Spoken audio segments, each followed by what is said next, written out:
Hey guys, Serial back here at PAX East on day 2. It's Saturday. We somehow survived last night, but I'm talking with Benedict this morning about Ruiner, our first game of the day. Very cool. Like, I guess it's set in 2091. It seems kind of cyberpunk. There's hacking. There's what's your main pitch with this game when you're talking about it, with it not being right in the background, obviously. The quick pitch, the elevator pitch is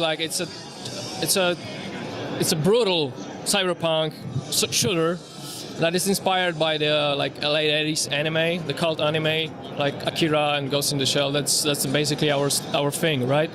And also we started talking about it's a Hotline Miami in cyberpunk, but it kind of evolved from that into a much deeper experience. We have 40 different guns, flamethrowers and grenade launchers, and it got more and more maybe not complicated, but some people that want to just dive deep into the gameplay. Sorry, it's the start of the day. I totally understand. People and this, yeah.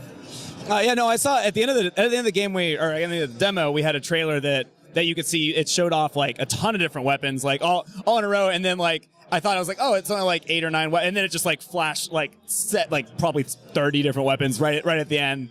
So you have a lot of ways of killing people, and it's there's you get body counts, you get tons of info about what you've done, but in the game you get as you can see, it's very it's beat 'em up. It seems simple at first, but it is somebody just died already.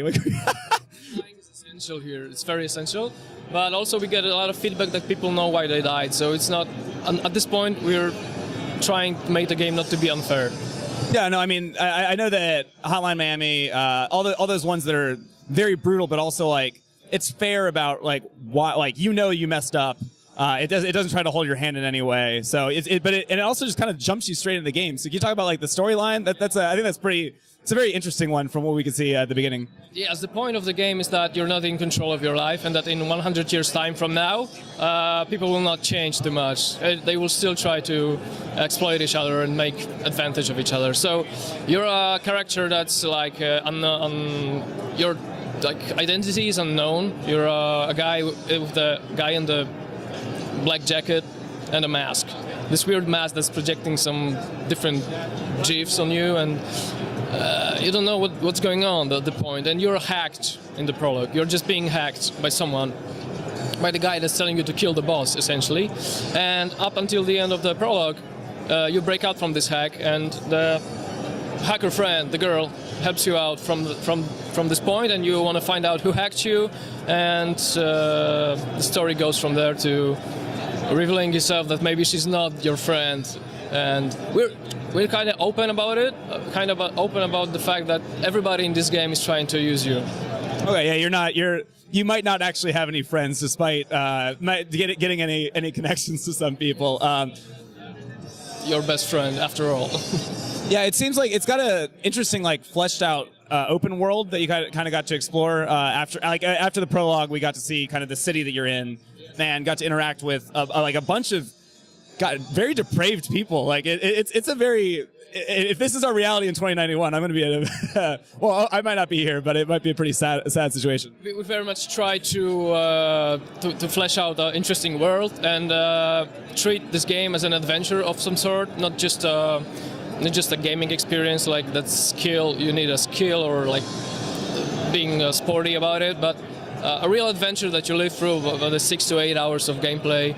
The story progresses, and up until the end, we try to make things interesting. And if you set things in the future in the cyberpunk, I mean, it's a great opportunity to make all the crazy stuff. So we try to make super interesting enemies, like creeps or the gangsters from the underground that have tattoos on them, and they are glue sniffing psychos, wearing just fighting with pipes and screaming. Yeah, and then of course there are cyborgs, the guards, the police, the androids that guard out the places over, and of course the huge spider robot that's just killing you with your big laser. Yeah, we don't have it in the prologue, but it's later, of course, in the game. And your arsenal also progresses through the game.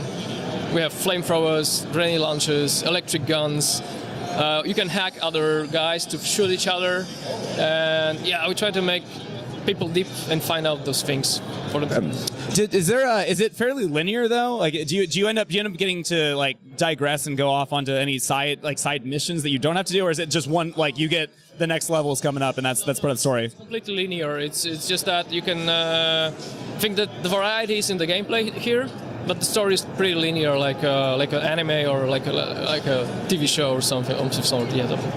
And so what is it coming out for, and when can people get it? Because I love the look of this game. I'm going to probably be getting it. Where can people find it? What can people do? Out late summer on PC, PS4, and Xbox One. So awesome. No, thank you so much. Really appreciate it. thank you guys.